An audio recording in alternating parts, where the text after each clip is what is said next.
is question number 7. Question number 7 is limit z tends to 2, z plus 2 bracket raised to 3 by 2, z plus 2 bracket raised to 3 by 2 minus a plus 2 bracket raised to 3 by 2 divided by z minus ए. ठीक. Now see, अभी हमने इसके पहले जो problem लिया था उसमें यहाँ पर 1 प्लस एक्स था, इधर भी 1 प्लस एक्स था, तो डिनोमिनेटर में भी हमने 1 प्लस एक्स रेडी किया था, एडजस्ट किया था, ठीक है, बनाया था, कुछ भी आप बोल सकते हो. तो यहाँ पर भी अगर z प्लस 2 और a प्लस 2 है तो हमें डिनोमिनेटर में z प्लस 2 और a प्लस 2 दोनों रेडी करना पड़ेगा, बनाना पड़ेगा, ठीक है, या फिर एडजस्ट करना पड़ेगा. So this can be done in this way. Limit z tends to 2, first that is z plus 2 bracket raise to 3 by 2 minus, so numerator is as it is, denominator में यहाँ पर z माइनस a है, इससे मैं लिख सकता हूँ z plus 2 bracket दे दिया मैंने minus in bracket a plus 2. तो क्या हुआ, जब माइनस इन ब्रैकेट को अप्लाई हो जाएगा तो it is z minus a जो कि यहाँ पर है, and this is plus 2 minus 2 जो कैंसिल हो जाएगा. तो this is the adjustment of particular variable, that is z plus 2 और a प्लस 2 यहाँ पर दोनों भी रेडी हो गए. अब z टेंड्स टू 2 है, जिस टाइप का एक क्वेश्चन दिख रहा है हमें, मैं फिर से कंपेयर करता हूँ लास्ट क्वेश्चन के साथ, जहां पर कि 1 प्लस एक्स था, न्यूमरेटर डिनोमिनेटर दोनों जगह पर. तो हमने 1 प्लस एक्स को सब्स्टिट्यूट किया था, यहाँ पर हमें z प्लस 2 को सब्स्टिट्यूट करना होगा. z टेंड्स टू a है, 2 नहीं है, z टेंड्स टू a है, तो कोई नहीं, z टेंड्स टू a लिख दिया मैंने. अब z प्लस 2 को हम सब्स्टिट्यूट करेंगे, so put z plus 2 equal to z tends to a, ठीक है, z plus 2 equal to y, और जो दूसरी टर्म है that is a plus 2 equal to b. ठीक है, दोनों अलग अलग टर्म्स है. इसके पहले वाले एग्जांपल में 1 प्लस एक्स वाला एग्जांपल था, सब जगह पर 1 प्लस एक्स था, तो हमारा एक ही सब्स्टिट्यूशन आया था. In this example we are having two different substitutions. First one is for z plus 2, second one is for a plus 2. ठीक. तो z plus 2 equal to y हो गया, और a प्लस 2 को हमने बोल दिया लेट अस से b. Now see z tends to a, limit भी हमें चेंज करने होंगे, तो यहाँ पे लिखते since z tends to a, therefore अगर मैं दोनों साइड पर प्लस 2 करता हूं तो क्या हो जाएगा, z plus 2 tends to a plus 2. Plus 2 कर दिया दोनों भी साइड पर, तो z plus 2 tends to a plus 2 हो गया, and that is nothing but, अब देखिए z प्लस 2 मतलब कौन है, y tends to a plus 2 मतलब कौन है, b. तो अभी हमारे नए लिमिट्स हो गए, नया वेरिएबल हो गया y और उसकी लिमिट हो गई b. पुराना वेरिएबल कौन था, z, जिसकी लिमिट कौन, a थी. पुराना वेरिएबल z था जिसकी लिमिट a थी, अब नया वेरिएबल y हो गया जिसकी लिमिट b है. अब क्वेश्चन चेंज हो जाएगा, so therefore limit y tends to b, variable change हो गया तो y टेंड्स टू b, ये नया लिमिट हो गया. यहाँ पर z प्लस 2 मतलब कि y raise to 3 by 2 minus a plus 2 मतलब कि b raise to 3 by 2 divided by y minus b. Now again compare this one with this one. Limit x tends to a, x raised to n minus a raised to n upon x minus a is n a raised to n minus 1. So that is the formula. Compare करिए, x tends to a का y tends to b हो गया, मतलब क्या हुआ, x की जगह पर y है, a की जगह पर b है. तो इधर भी देखिए x की जगह पर y है, a की जगह पर b है, numerator as well as denominator में. तो फार्मूला अप्लाई हो जाएगा. n, value of n is 3 by 2 here. into a means b bracket raised to n minus 1, so that is 3/2 minus 1. अब हमारा आंसर हो जाएगा 3/2 into b, मतलब b इज नथिंग बट, देखिए b मतलब a plus 2 है। हमारा आंसर b में नहीं होना चाहिए क्योंकि क्वेश्चन में कहीं पर भी b नहीं है। ठीक, सब्स्टिट्यूशन मेथड के कुछ रूल्स ध्यान में रखिए। सब्स्टिट्यूशन मेथड मॉर्निंग में डिस्कस किया हमने। चेंज ऑफ वेरिएबल मेथड, तो चेंज ऑफ वेरिएबल करेंगे तो चेंज ऑफ लिमिट्स भी होगा। लास्ट स्टेप में आपको रीसब्स्टिट्यूट भी करना होगा। ठीक, तो यहाँ पर जैसे b है तो b is nothing but a plus 2 bracket raised to 3/2 minus 1 is 1/2, so this can be also written as under root a plus 2 raised to 1/2 होगा, तो हम under root a plus 2 भी लिख पाएंगे।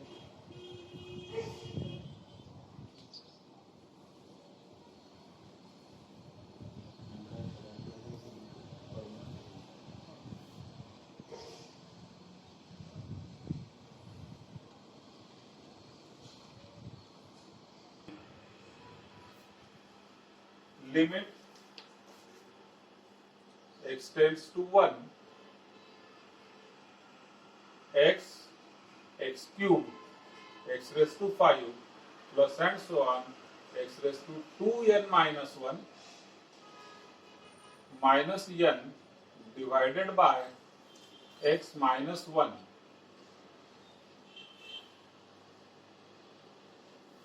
ठीक है, so it is similar to the question which I already solved in the morning.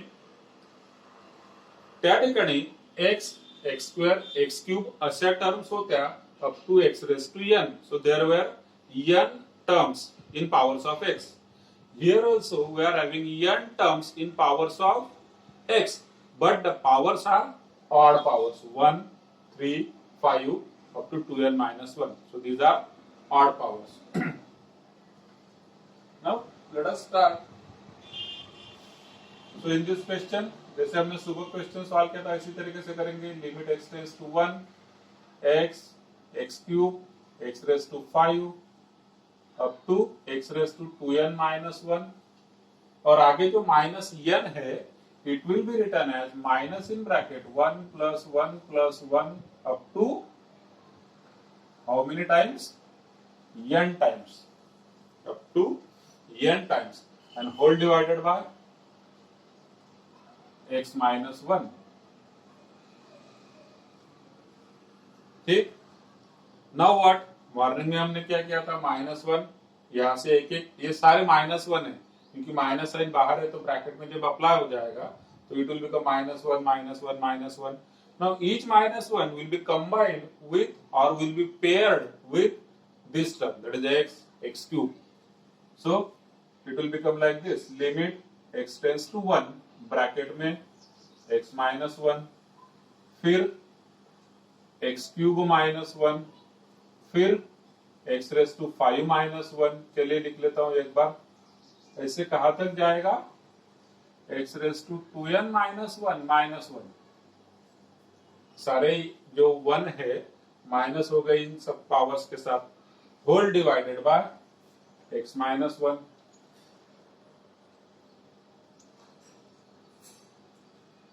अब जो डिनोमिनेटर में x minus 1 है, it is for all the terms in the numerator. It means it divides each and every term of the numerator, सबको divide करेगा. So it will become like this, limit x tends to 1 bracket में पहला जो है x minus 1 divided by x minus 1 plus आगे है x cube -1 upon x minus 1, आगे x raise to 5 minus 1 upon x minus 1.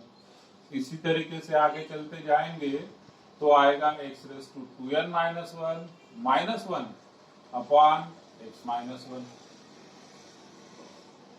अब जितने भी 1 है उन सबकी पावर हम लिखेंगे यहाँ पर, जैसे जो फर्स्ट टर्म है it can be written as x raise to 1 minus 1 raise to 1. Since this is x cube तो माइनस हम कर देंगे 1 क्यूब.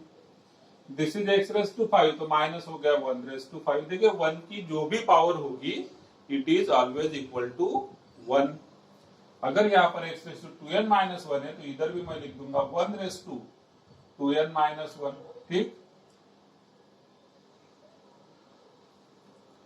क्यों? ताकि हम फार्मूला यूज कर सके, और फार्मूला का पैटर्न है x raise to n minus a raise to n upon x minus A.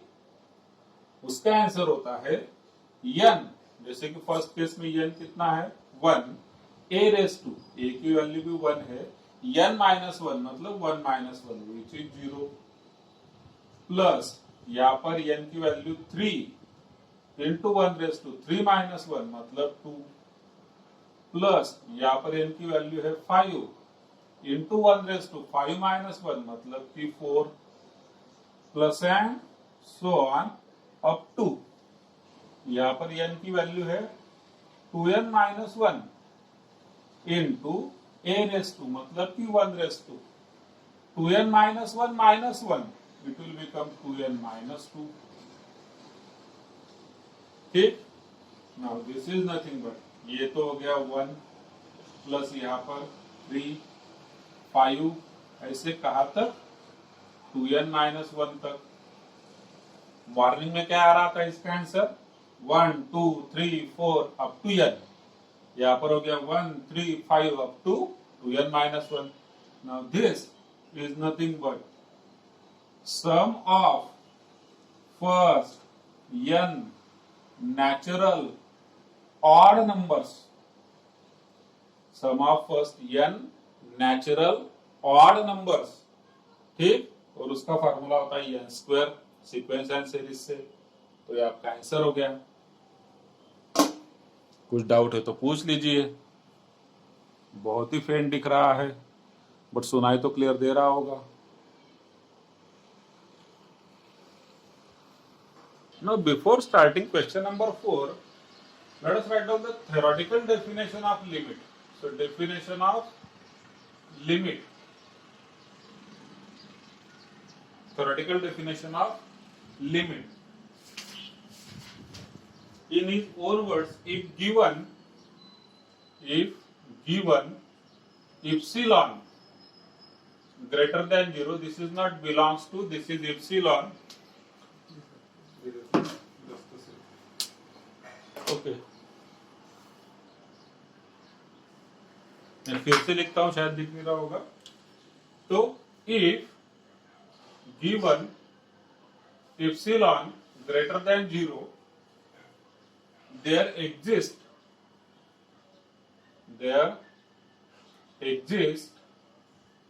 Del greater than 0 such that mod of f of x minus L is less than epsilon for all mod of x minus a less than del, then we say that f of x tends to L as x tends to a. So this is theoretical definition of limit. अब क्या है, थोड़ा सा समझिए इसको। अगर आप theory से लर्निंग करने जाओगे तो फिर कुछ नहीं होने वाला। मैथ में लर्निंग बस कहाँ पे काम में आने वाली है आपको, जहां पर फार्मूले होंगे। और फार्मूले भी लर्न करके अगर देखा जाए कि आप बोलेंगे कि मेरे सर सारे फार्मूले लर्न है, सारे फार्मूले लर्न है, बट एग्जाम्पल मैंने एक भी सॉल्व नहीं किया है, तो क्या आप बोल सकते हैं कि मेरा स्कोर मैथ्स में अच्छा आएगा? नहीं। तो लर्निंग पर ज्यादा डिपेंड ना रहिए as far as math is concern. Concept clear करिए, अंडरस्टैंडिंग लेवल पर जाइए। अब देखिए यहाँ पर हमने डेफिनेशन ऑफ लिमिट थ्योरेटिकली लिखा है। क्या है definition of limit? If given epsilon, this is epsilon greater than 0 मतलब पॉजिटिव है, देयर एग्जिस्ट डेल, ठीक है, this is del, again it is greater than 0 मतलब पॉजिटिव, सच दैट, तो मैंने यहाँ पर दो छोटे छोटे नंबर्स ले लिए। ये जो लेटर्स है ना, ये these are used to denote very very small quantities. Particular number से मैंने यहाँ पर के, पी, ए, बी, सी ऐसा कुछ नहीं लिया, ठीक है। These letters are particularly used to denote very very small quantities. So this epsilon and del are very very small. It means we can even neglect them practical cases में. But theoretically उसकी कुछ तो भी बहुत छोटी ही सही लेकिन value होंगी. ठीक, चलिए अब आगे बढ़ते हैं. तो such that mod of f of x minus l is less than epsilon. ठीक है, मतलब एफ ऑफ एक्स और यल में जो डिफरेंस है इन दोनों का, एफ ऑफ एक्स और यल का जो डिफरेंस है, it is less than epsilon. अब ऑलरेडी एप्सिलॉन बहुत छोटा है और उससे भी हमारा ये डिफरेंस कम है. ठीक है, हमने सुबह लिखा हुआ था limit x tends to a f of x equal to l. ठीक है, limit x tends to a f of x equal to l, जो हमने यहाँ पर लास्ट में भी लिखा है. एफ ऑफ एक्स की लिमिट यल होगी as x tends to a होगा. तो limit x tends to a f of x equal to l है.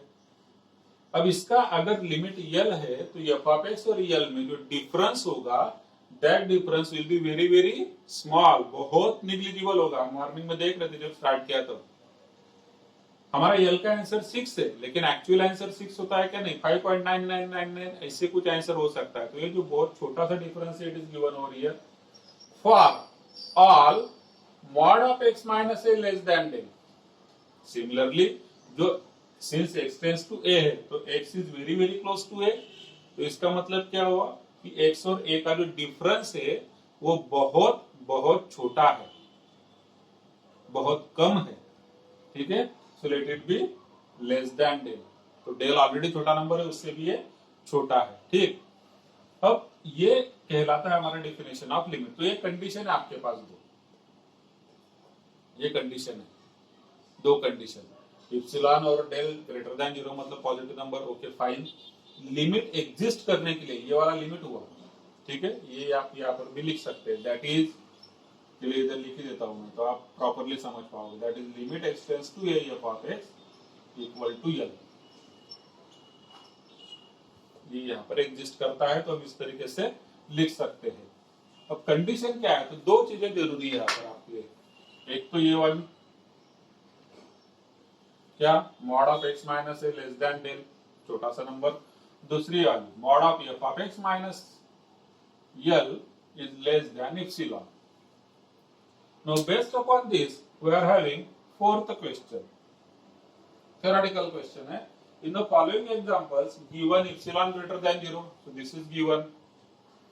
Find a del greater than 0, this is also given, but we have to find out del such that whenever mod of x minus a less than del, ये जब होगा इस तरीके से, so this is given, we must have mod of f of x minus l less than epsilon.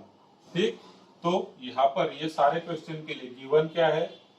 Given है सबसे पहले तो एप्सिलॉन ग्रेटर देन 0, फिर उसके बाद डेल ग्रेटर देन 0, फिर तीसरी mod of x minus a less than del, and we have to find del. हमें ढूंढना क्या है? हमें डेल ढूंढना है. चलिए फर्स्ट क्वेश्चन देखते हैं. Limit x tends to 2, 2x plus 3 is equal to 7. ठीक, now comparing with this standard format. ठीक है, ये वाला स्टैंडर्ड फॉर्मेट नहीं, यहाँ तक कहीं पर भी नहीं था. टेक्स्ट बुक की डेफिनेशन ये है, मैंने फोकस किया यहाँ पर, ये हमने पढ़ा है. तो comparing with this one we have x tends to a, तो a की वैल्यू हो गई 2. एफ ऑफ एक्स हो गया 2x प्लस 3. ठीक, और इधर यल मतलब हो गया 7.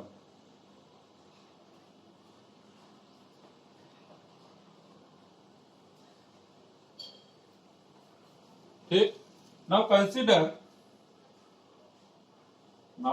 कंसिडर हमें दे mod of f of x minus l is less than epsilon, जहां पर कि ऑलरेडी ये जो एप्सिलॉन है दिस इज ग्रेटर देन 0 मतलब पॉजिटिव नंबर है. अब इसे सॉल्व करते हैं आगे। Therefore mod of f of x कितना है, देखिए एफ ऑफ एक्स है हमारा 2x प्लस 3 माइनस यल मतलब 7 less than epsilon. So this 2x plus 3 minus 7 कितना हो गया, 2x 3 माइनस 7 मतलब -4 लेस देन इप्सिलॉन। ठीक, यहां से अब 2 कॉमन आएगा, तो इस तरीके से लिख सकते हैं मॉड ऑफ 2 इन ब्रैकेट, ये 2x माइनस 4 है, 2 कॉमन ले लिया तो हो जाएगा x minus 2 less than epsilon. अब 2 उधर डिवाइड में चला जाएगा, इधर हो जाएगा mod of x minus 2 less than epsilon upon 2। ठीक है, अब जो हमारा mod of x minus a होता है it is less than del, mod of x minus a is less than del. तो यहां पर लिखेंगे since mod of x minus 2 is less than del, therefore del जो है x माइनस 2 जो है it is also less than del, and here also we are having x minus 2 less than epsilon by 2। So this del is obviously less than or equal to del upon epsilon upon 2. So this is the value of del.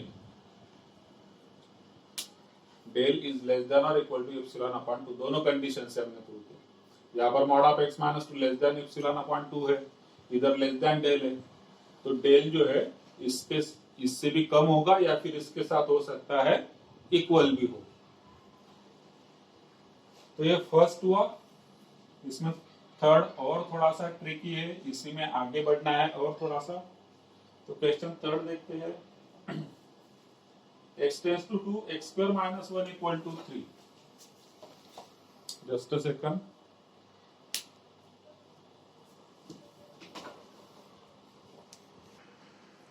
Third question है हमारे लिए limit x tends to 2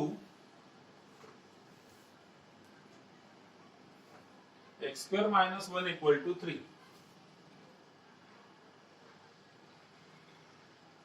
So here we have, अब again comparing with this one x tends to a, यहाँ पर x tends to 2 है, तो मतलब a की वैल्यू हो गई 2। ठीक, फिर f of x हो गया x square minus 1, आगे l इक्वल टू l, यहाँ पर इक्वल टू 3 है, तो l की वैल्यू हो गई 3।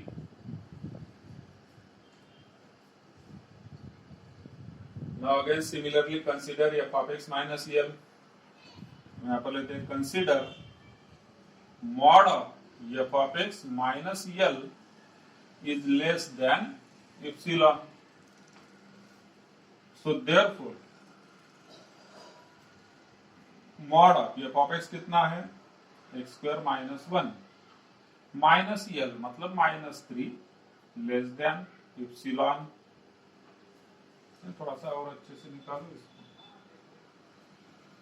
अब आगे ये हो जाएगा mod of x square minus 1 -3 मतलब x square minus 4 less than epsilon. x square minus 4 के होते हैं factor x plus 2 x minus 2 less than epsilon.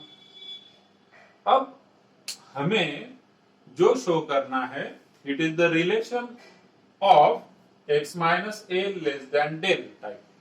ठीक है, x minus a less than del.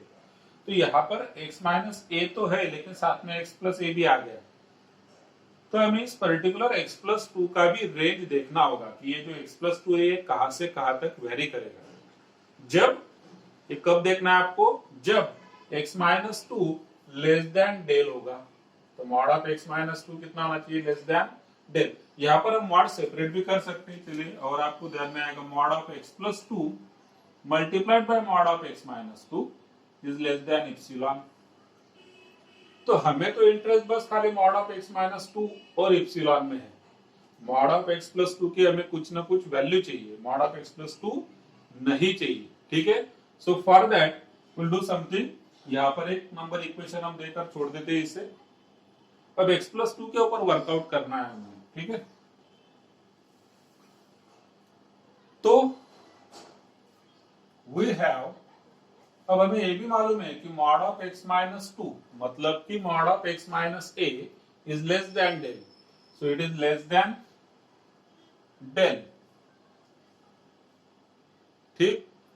अब अगर मैं इसका मॉड निकाल लेता हूं तो x-2 कहां पर होगा, x-2 will be in between minus del and plus del, mod अगर आप निकाल लेते हैं तो ये प्लस और माइनस होता है, so it will be between minus del and plus del. ध्यान रखिए हमें करना क्या है, हमें x+2 का जो मॉड है उसका रेंज निकालना है कि वो कहां पर है।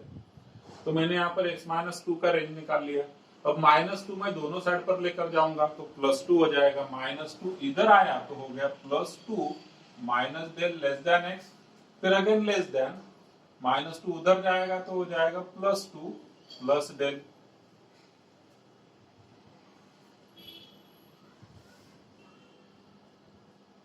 ठीक, हमें मॉड ऑफ x+2 के एक अप्रोक्सीमेट वैल्यू निकालनी है, एक रेंज निकालने के हिसाब से। अब हमें मालूम है कि del is very very small, तो उसको हम कुछ एज्यूम कर लेते हैं, जैसे यहाँ पर since del is very small therefore let del equal to 1। वैसे 1 से भी छोटा होता है बहुत, लेकिन हमने 1 ले लिया, ठीक है। तो हमारा जो कैलकुलेशन होगा सिंप्लीफाइड हो जाएगा थोड़ा सा। अब जब डेल की वैल्यू हम यहाँ पर 1 रख देंगे तो क्या बनेगा, ये 2 minus 1 less than x less than 2 plus 1, तो 2 माइनस 1 1 हो गया, less than x less than 3 हो गया। हमें तो चाहिए मॉड ऑफ x+2, तो +2 कर लेते हैं। तो इधर जैसे मैंने +2 किया तो इधर भी +2 हुआ और लास्ट में भी +2 हुआ।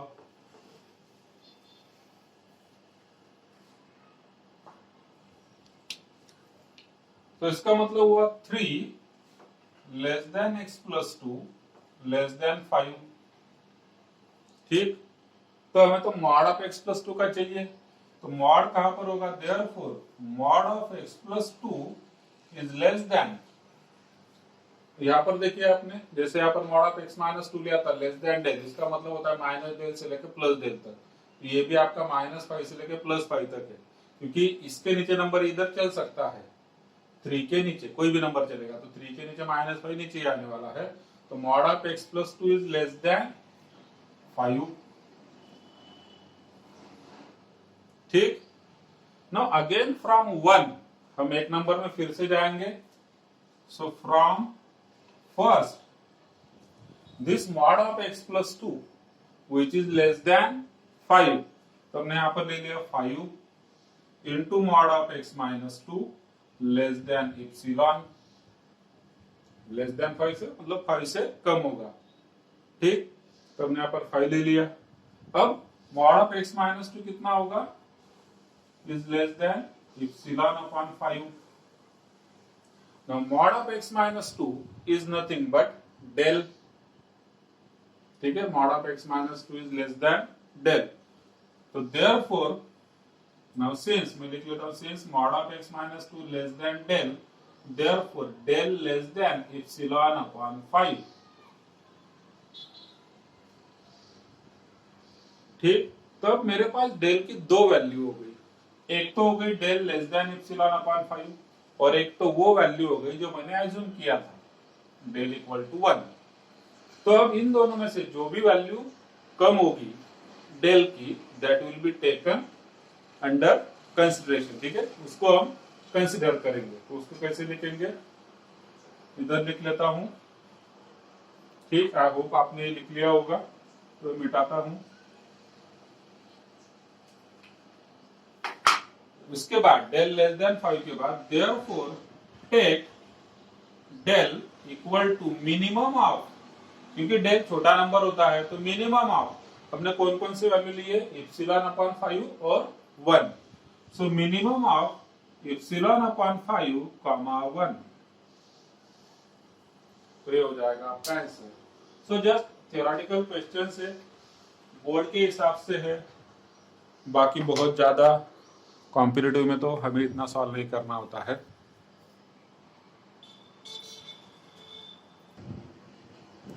Now in this, let us say f of x is equal to p of x upon q of x। ये एक फंक्शन हमने ले लिया f of x which is a rational function p of x upon q of x। Obviously rational function अगर है तो q of x denominator 0 नहीं होगा, ठीक है। अब जब हम इसकी लिमिट की बात करते हैं तो limit x tends to a f of x upon limit x tends to a f of x is equal to what. यहाँ पर ऑलरेडी हमने डिस्कस किया है कि q of x not equal to 0, denominator 0 नहीं है, बच्चे मालूम ही हमें, बहुत जनरल बात है। अब x tends to a f of x क्या होगा, तो ये हो जाएगा limit x tends to a और f of x मतलब p of x upon q of x, ठीक। दिस इज इक्वल टू, अब यहां पर अलग अलग केसेस बनेंगे, हम डायरेक्ट मेथड से सॉल्व कर रहे हैं, ठीक है। We are putting x is equal to a, तो जो p of x है वो हो जाएगा p of a, जो q of x है वो हो जाएगा q of a, and this will be your answer for this problem. ये आंसर हो जाएगा, ठीक। अब मान लीजिए अगर आपने इसकी वैल्यू a रख दी यहाँ पर और न्यूमरेटर का आंसर आया 0, डिनोमिनेटर का कुछ भी आंसर होगा इन टर्म्स ऑफ a, ठीक है। न्यूमरेटर 0 है लेकिन डिनोमिनेटर में कोई भी a की टर्म है या फिर कुछ भी वैल्यू है, then answer of this is what, 0 upon anything is 0, so this is your answer. ये भी आंसर हो गया, डायरेक्ट मेथड से ही कर रहे हैं अभी तक हम। आगे अगर मान लीजिए न्यूमरेटर में कुछ वैल्यू है, मतलब कि p ऑफ a रहेगा, और अगर डिनोमिनेटर में 0 है, तो जब भी डिनोमिनेटर में 0 होता है तो उस केस में क्या हो जाता है, इट बिकम्स नॉट डिफाइंड, ठीक है। इसको हम बोलते हैं नॉट डिफाइंड। तो इस केस में, लिमिट के केस में हम बोलेंगे इसे limit does not exist, limit निघत नाही, लिमिट डज नॉट एग्जिस्ट। कधी डिनॉमिनेटर 0 असेल तर आणि न्यूमरेटर 0 असेल तर चालेल, न्यूमरेटर 0 असला तर आन्सर काय होऊन जाणार 0, हे आन्सर झालं। इथं जे काय p of a upon q of a हे आन्सर झालं, पण जर डिनॉमिनेटर 0 असेल तर not defined, limit does not exist. आणि आता तो महत्वाचा कन्सेप्ट जो आपण मागच्या वर्षी, एक वर्षापूर्वी नाही बरं का, मागच्या वर्षी म्हणजे 31 डिसेंबरला 31 डिसेंबर 2020 ला डिस्कस करत होतो। जर न्यूमरेटर पण 0 आला, डिनॉमिनेटर पण 0 आला तर मग काय करायचं, साधा सरळ प्रश्न आहे की नाही। p of x upon q of x, x ची व्हॅल्यू a घेतली, p of a upon q of a, दोघं ठिकाणी व्हॅल्यू आहे, आनंदाची गोष्ट आहे, हे आन्सर झालं। फक्त न्यूमरेटर मध्ये 0 आहे, ठीक आहे, 0 आन्सर झालं। डिनॉमिनेटर मध्ये 0 आहे तरी ठीक आहे, ते नॉट डिफाइंड असेल पण त्याचा आपण काय लिहिणार, लिमिट डज नॉट एक्झिस्ट। पण जर का दोघं ठिकाणी 0 असेल तर मग काय, याच मुद्द्यावर आपण थांबलो होतो 31 डिसेंबरला, की दोघं ठिकाणी 0 असेल तर त्या केस मध्ये काय होणार, ठीक, व्यवस्थित लक्ष द्या। ज्या दोघं ठिकाणी 0 असतो त्यावेळेस जैसे कि हम पढ़े होते ना, x upon x cut, answer हो गया 1। तो ऐसे यहाँ पर 0 कट नहीं होता है, 0 इज अ स्पेशल नंबर। बहुत स्टार्टिंग से मैं बता रहा हूँ, 0 इज अ स्पेशल नंबर, मतलब देखा जाए तो कुछ भी नहीं और देखा जाए तो बहुत कुछ। ये कौन होता है, 0, जिसको कोई रूल अप्लाई ही नहीं होते, ठीक है। बिना हेलमेट के निकल जाए, बिना मास्क के निकल जाए, बिना सैनिटाइजर के निकल जाए, डजंट मैटर टू यू, कोई रूल अप्लाई नहीं होते, या फिर उसके अपने खुद के रूल्स होते हैं। बहुत से रूल हमने 0 की बहुत सारी प्रॉपर्टीज आज तक स्टडी की, आज हम देखेंगे कि 0 अपॉन 0 क्या होता है। सो अगर 0 अपॉन 0 होगा सो it is mathematically meaningless term, word ध्यान में रखिएगा, दिस इज मीनिंगलेस। ये मीनिंगलेस है, इसका कुछ भी मीनिंग नहीं है। आप बोलेंगे जीरो नहीं, इन्फिनिटी नहीं, वन नहीं, कुछ भी नहीं, मीनिंगलेस क्वांटिटी मैथमेटिकली, क्योंकि infinity, minus infinity, one, zero, इन सब का कुछ मीनिंग है मैथमेटिक्स में। जीरो अपॉन जीरो का कोई मीनिंग नहीं है, सो it is a meaningless quantity. And this term from direct method, ये हमने कैसे किया तीनों भी, ये जो तीनों हम यहां तक जो भी कर रहे थे, this is from direct method. Direct method मतलब ये वाली हमारी सबसे पसंदीदा मेथड, जिसमें कि ज्यादा दिमाग को टेंशन लेने की जरूरत ही नहीं है, सीधा सीधा एक्स की वैल्यू उठा के डाल देना है यहाँ पर, दैट इज डायरेक्ट मेथड। मतलब हमने रिप्लेस कर दिया था एक्स को ए से, तो यहां तक तो काम बन गया, इसमें नहीं बना, और इसीलिए इसके बाद ढेर सारे इसके मेथड्स है। ये तो बहुत सिंपल हो जाएगा ना, फिर एक्स की जगह पर वैल्यू डालते जाइए, जैसे हमने सॉल्व किया था इस टाइप से।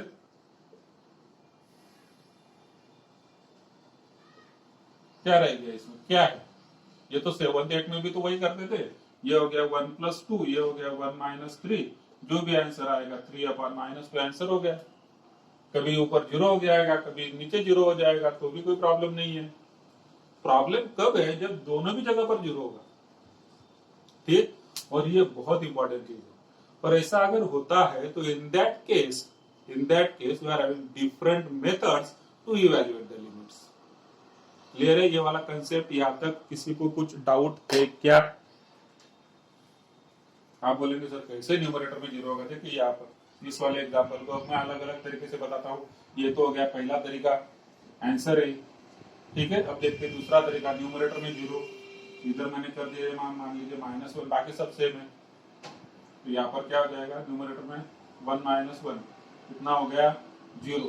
तो फाइनल आंसर क्या हुआ, zero. This is also answer, हो सकता है आंसर है, ठीक। अब आगे तीसरी केस देखते हैं। मैंने इधर x+1 कर दिया, इधर x-1 कर दिया, इधर 1+1, इधर 1-1, 1+1 2 होता है, 1-1 0 होता है, तो 2/0 इंफिनिटी होता है। लेकिन हम इंफिनिटी आंसर नहीं लिखते, हम लिखते हैं लिमिट डज नॉट एग्जिस्ट। हो गया तीसरा केस। अब आप बोलेंगे चौथा केस, वो तो पता ही नहीं सर कैसे बनेगा। देखिए बनाते हैं हम, इसको मैंने x² - 1 कर दिया, ठीक है, ऊपर मैंने कर दिया x³ - 1, बन गया चौथा केस, ठीक। x² - 1, x² - 1, तो ऊपर क्या 1³ मतलब 1 - 1, नीचे 1² मतलब 1 - 1, 1 - 1 0, 1 - 1 0, खत्म हो गई कहानी। यहाँ पर आप सॉल्व नहीं कर सकते इस तरीके से। तो यही हमें देखना है कि जब ऐसे होगा तब किस तरीके से लिमिट निकालेंगे, that we have to study. Clear है? Limit of a rational function, rational algebraic function आप बोल सकते हैं। चलिए, कुछ डाउट है तो पूछिए, नहीं तो फिर जस्ट एक थंब दिखाइए कि हाँ सर समझ में आया, कोई डाउट नहीं है। देखिए ये चीज भी रिकॉर्ड ही नहीं हुआ, चलिए ठीक है, रिकॉर्डिंग वाले जो है, जो बोर्ड पे है वो समझ लेंगे। बहुत डिस्कस किया था मैंने इसके लिए, एनीवे क्वाइट इजी। देखिए इनिशियली ये चीज समझना है, बाद में आपको इसको एकदम, मैं इसके ऊपर इसलिए इतना टाइम दे रहा हूँ क्योंकि एक बार एक कंसेप्ट क्लियर हो जाए तो दन दन दन दन प्रॉब्लम ही सॉल्व करने हमने। क्योंकि वो भाई जो होता है ना, वो जरूर होना चाहिए दिमाग में हमेशा, ऐसा क्यों।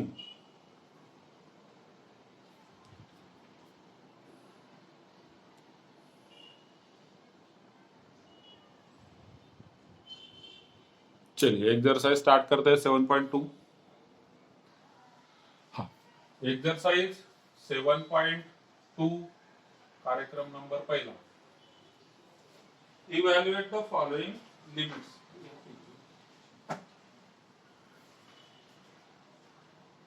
x टेंस जेड है इसमें, z tends to 2, limit z tends to 2, z square minus 5z plus 6 अपॉन जेड स्क्वायर माइनस 4। ठीक, अब एक्सरसाइज स्टार्ट हो रहा है। अब देखिए कोई जरूरत नहीं है आपको चेक करने की या फिर उसको शो करने की कि इसका आंसर 0/0 आता है, ये उसे दिखाने की जरूरत नहीं है। उसे मतलब किसे, एग्जामिनर को, जो पेपर चेक करने वाला है, वो बहुत होशियार है, उसको दिखाने की जरूरत नहीं है। आप अगर समझ गए होंगे कि यहाँ पर आंसर 0/0 आने वाला है तो आप डायरेक्टली इसको फर्दर सॉल्व कर सकते हैं। ठीक, न्यूमरेटर में क्वाड्रेटिक है 6, इसके फैक्टर्स होते हैं 3 2 6 माइनस माइनस न्यूमरेटर के। तो जो मेरा लिमिट है z टेंड्स टू 2, न्यूमरेटर के -3 -2 फैक्टर हो गए z -3 z -2, denominator z square minus 4 मतलब z square minus 2 square, using a square minus b square, a minus b a plus b. अब क्या होगा, जेड -2 कट होगा। क्यों होगा ये जरूर है, ये जब आप जेड -2 कट करेंगे तो बोर्ड के लिए ये बहुत जरूरी रीजन है, since z tends to 2 z -2 not equal to 0। अब ये क्यों होता है, कैसे होता है, बहुत डिटेल में हमने डिस्कस कर लिया है। अब यहाँ पर ज्यादा सोचने की जरूरत नहीं है, सीधा आप लिखते हैं जेड टेंड्स टू 2 और जो फैक्टर कैंसिल किया नॉट इक्वल टू 0, और इसलिए भाई मैंने कैंसिल कर दिया, खत्म कहानी, सोचने की जरूरत नहीं है उतना। ठीक, आगे क्या बचेगा, हाँ लेकिन कैंसिल करने के बाद बोर्ड के हिसाब से हमें यहाँ पर वापिस इसे लिखना होगा, न्यूमरेटर में z -3 डिनोमिनेटर में z+2। आगे डायरेक्ट मेथड z की वैल्यू हम डालेंगे। अब जब हम z की वैल्यू पुट करेंगे तो हमें लिमिट लिखना नहीं है, क्योंकि लिमिट हम ऑलरेडी अप्लाई कर रहे हैं। तो z की जगह पर हो जाएगा 2 -3, z की जगह पर हो जाएगा 2 +2, आंसर हो जाएगा -1/4।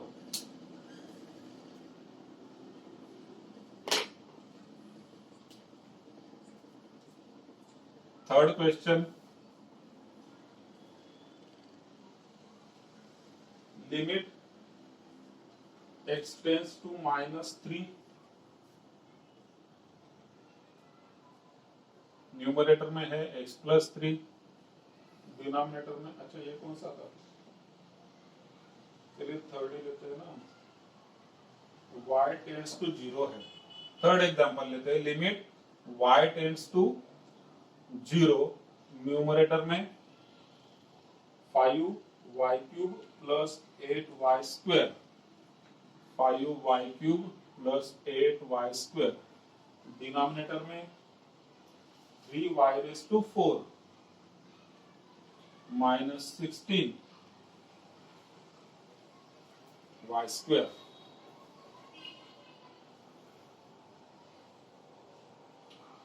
चलिए ठीक, अब इसे सॉल्व करेंगे।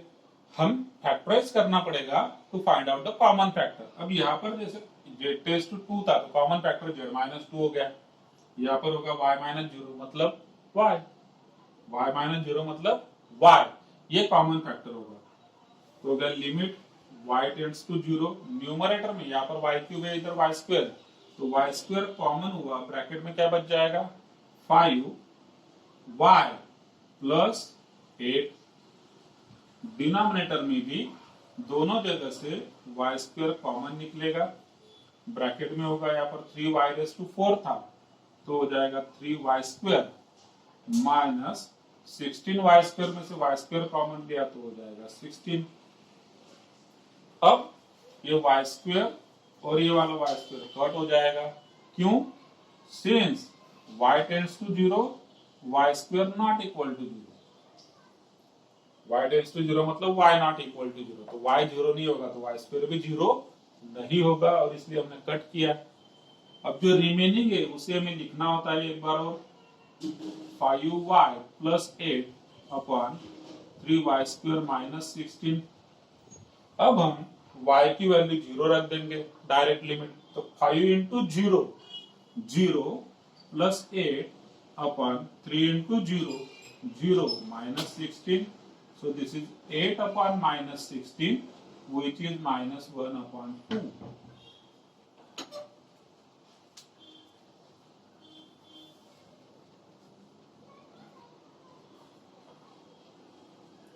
ठीक,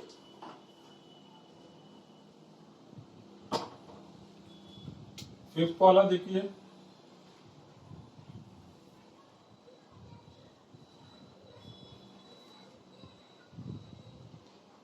x tends to 3,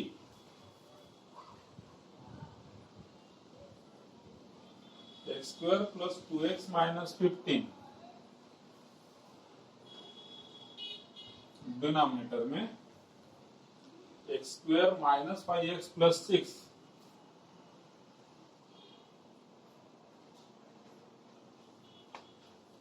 दोनों जगह पर फैक्टर्स निकलेंगे। Limit x tends to 3, numerator में 5 3 15 होता है, ठीक है, तो x प्लस 3 x माइनस 2 हुआ, x स्क्वायर प्लस 2x कितना है,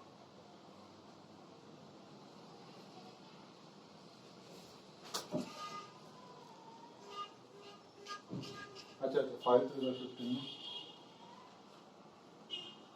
x टेंस टू 3, 5 3 15 होगा तो 5 माइनस 3 2, 5 इंटू माइनस 3 माइनस 15, यहाँ पर हमने कर दिया माइनस 15 के फैक्टर्स, 5 3 15, 5 माइनस 3 2।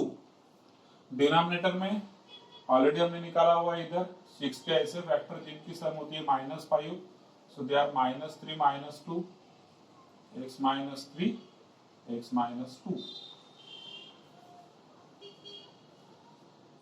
अब x माइनस 3 कट हो जाएगा, क्यों कट होगा, since x tends to 3 x minus 3 not equal to 0, जो भी टेंस टू है लिख दीजिए और जो कैंसिल किया नॉट इक्वल टू 0 बोल दीजिए, हो गया काम।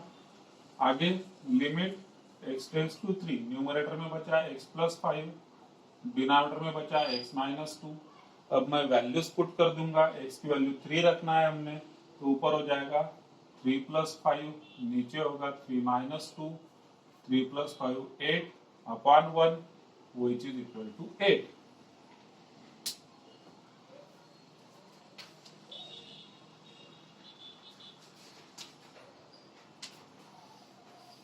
ठीक है।